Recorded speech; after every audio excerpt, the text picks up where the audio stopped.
He spends his last coins to save the giant widow from the auction. She claims her straight after. Witness this unbelievable, true-inspired story right here on Whisper of the Past. Don't forget to like, subscribe, and share where you're watching from. Let's get started. The air in the old auction barn was heavy, thick with the smell of dust, livestock, and sweat.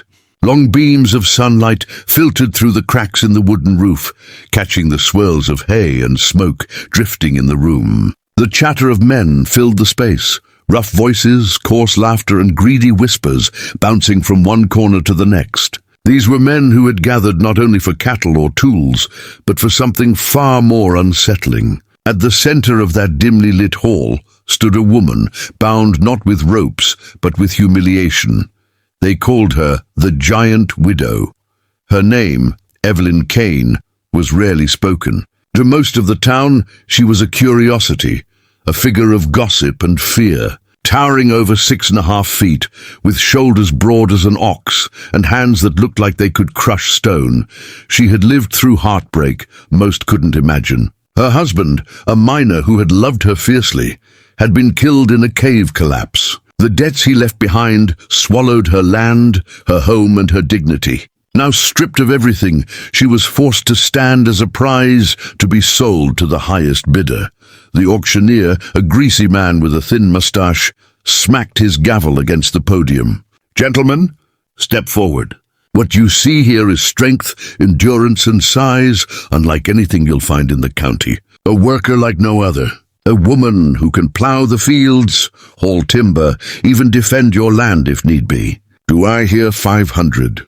The crowd erupted. Some men laughed, others jeered. One shouted, "I'll pay 600 just to have her pull my wagon." Another smirked, "She'd make a fine guard dog for my ranch." Their words cut deep, but Evelyn kept her eyes fixed forward, her jaw clenched. She would not cry, not in front of them. At the back of the room, leaning against a post, stood Caleb Turner. He was a young man, maybe 26, his clothes worn thin from years of labor, his boots caked with red Texas dust. He had drifted into town just weeks before, working odd jobs, mending fences, shoveling grain, anything that would earn him a meal. Caleb had no land, no family, and little money to his name. But as he watched the scene unfold, something inside him stirred. He had heard whispers about the Giant Widow. Some said she was dangerous, others claimed she was cursed. But what Caleb saw was not a monster.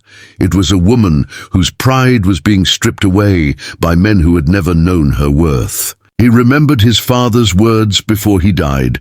"Son, the world will measure you by the coins in your pocket, but the truth of you lies in what you'll stand up for when no one else will." The bidding rose. 700, shouted a man with a crooked hat. 800, called another. The auctioneer grinned, his eyes sparkling with greed. "Gentlemen, you won't find another like her. She's worth every dollar and more." Caleb's heart pounded in his chest. He reached into his pocket and felt the weight of his coins. Just a handful, the last of his savings. Not enough to buy land, not enough to start a future, but maybe enough for one desperate gamble. His palms were sweaty, his throat dry, but he stepped forward. $1,000, he said, his voice cutting through the noise. The barn went silent. Heads turned, eyes widened. A hush fell over the crowd, as if they couldn't quite believe what they had heard. Caleb, with his patched shirt and tired boots, didn't look like a man who had a fortune. The auctioneer blinked. "What was that, boy?" Caleb swallowed hard. "I said 1,000. Every cent I've got." He pulled the crumpled bills and coins from his pocket, letting them spill onto the wooden floor. They clinked and rattled, rolling into the dust. Laughter broke out, cruel and mocking. "He's bluffing," someone shouted. "That fool doesn't even own a horse, let alone $1,000. Another sneered, "Let the beggar have her, see what good it does him." But the auctioneer, ever hungry for money, didn't care who the bidder was. He slammed his gavel. "Sold! To the man with 1,000. Gasps rippled through the room. Evelyn's head lifted slowly, her eyes locking onto Caleb's. For the first time that day, her stoic mask cracked, revealing a flicker of shock and something else. Caleb's chest heaved as he knelt to gather the scattered coins. He had nothing left now. No savings, no security. All he had was the weight of a decision that could not be undone. As he stood, Evelyn was led down from the platform, the murmurs of the crowd following her like a trail of smoke.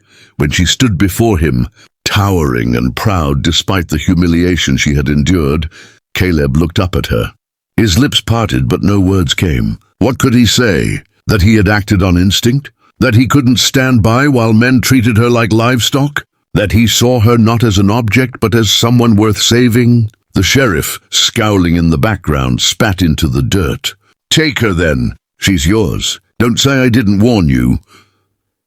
As the crowd dispersed, their laughter fading into the distance, Caleb and Evelyn walked out into the fading daylight. The sky was painted with streaks of orange and purple, the air warm but restless with the promise of night. Neither spoke for a long while, their footsteps crunching against the dry earth. Finally, Evelyn broke the silence. Her voice was deep, strong, yet carrying a tremor of something fragile.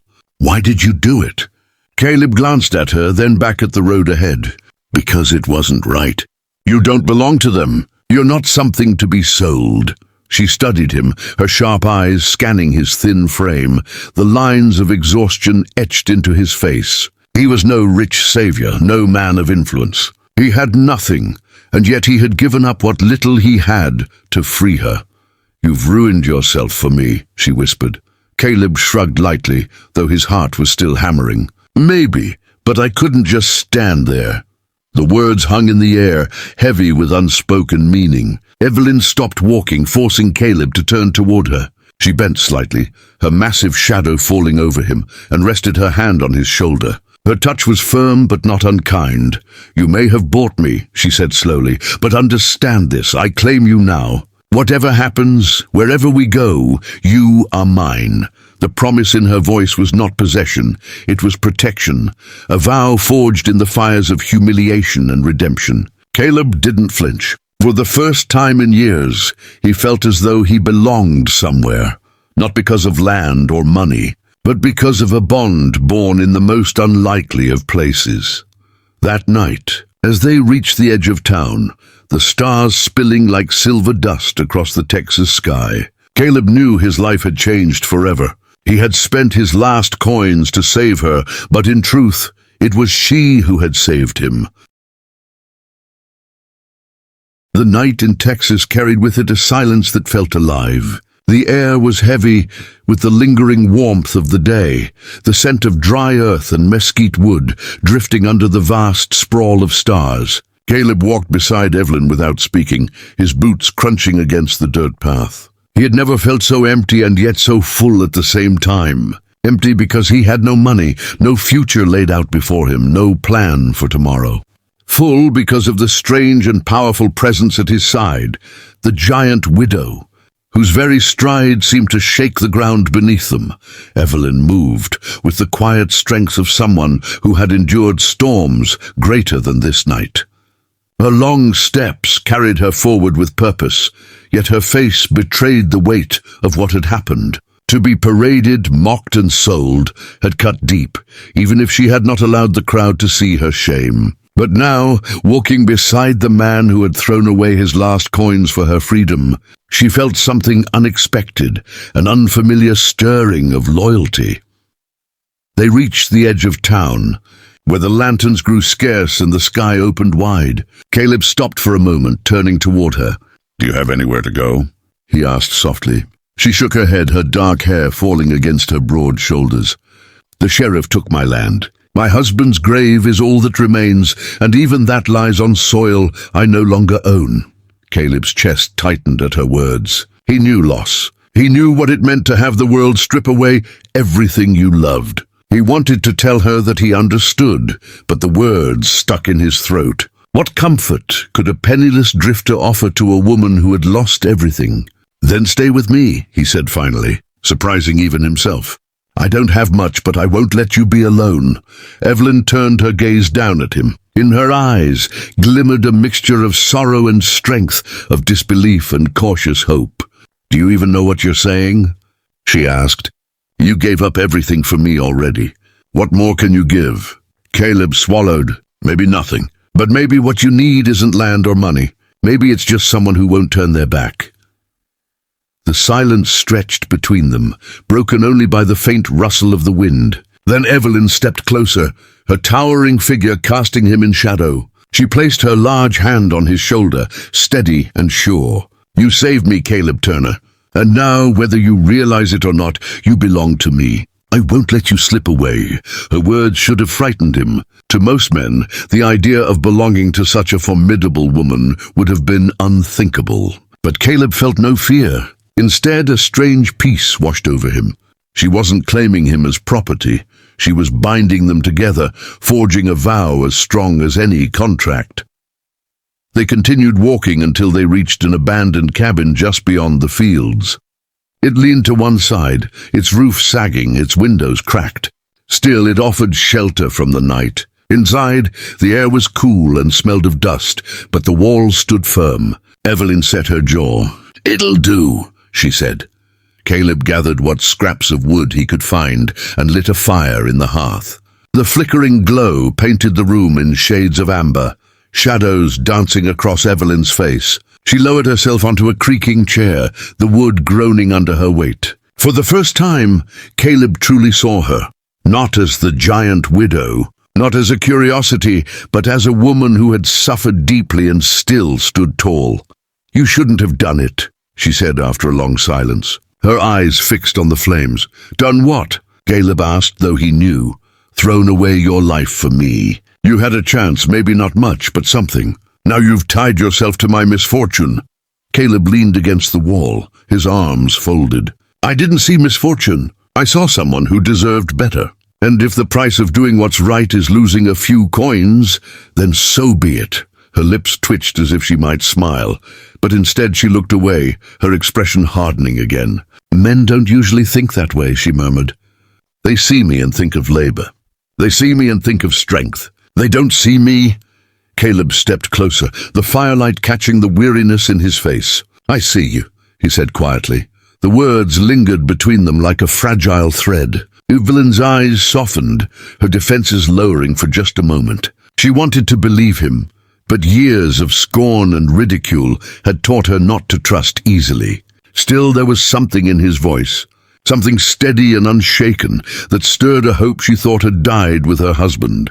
That night, Evelyn slept on the old bed in the corner, while Caleb took the floor beside the dying fire. He lay awake, listening to the slow, steady rhythm of her breathing. He thought of the risks ahead, angry townsfolk, the sheriff who would surely resent losing his prize, and the uncertainty of surviving with nothing but their will. Yet as he stared at the rafters above, he felt no regret. For the first time in years, he had a purpose beyond his own wandering. Morning broke, with a pale gold light spilling through the cracks in the cabin walls. Evelyn rose before Caleb, her movements deliberate and quiet. She stepped outside, her long frame silhouetted against the rising sun. Caleb followed, rubbing the sleep from his eyes. "What now?" he asked. Evelyn's gaze swept over the horizon, where fields stretched endlessly and mountains loomed in the distance. "Now we rebuild," she said. "Not the life I lost, but something new. Together." The word hung in the air, heavy with promise. Caleb nodded, though doubt gnawed at him. He had no skills beyond hard labor, no money to buy land, no family name to open doors. But as he looked at Evelyn, her broad shoulders squared, her chin lifted, her eyes burning with determination, he realized she was more than enough. Her strength, her resolve, and her will to survive could carry them both. In the weeks that followed, they worked side by side. Caleb patched the cabin walls and cleared the overgrown brush around it. Evelyn, with her immense strength, hauled timber, split logs, and plowed soil where they hoped to grow food. They shared what little they had, meals of beans and bread, water from a nearby creek, and the comfort of companionship. Slowly, the cabin transformed from a ruin into a home.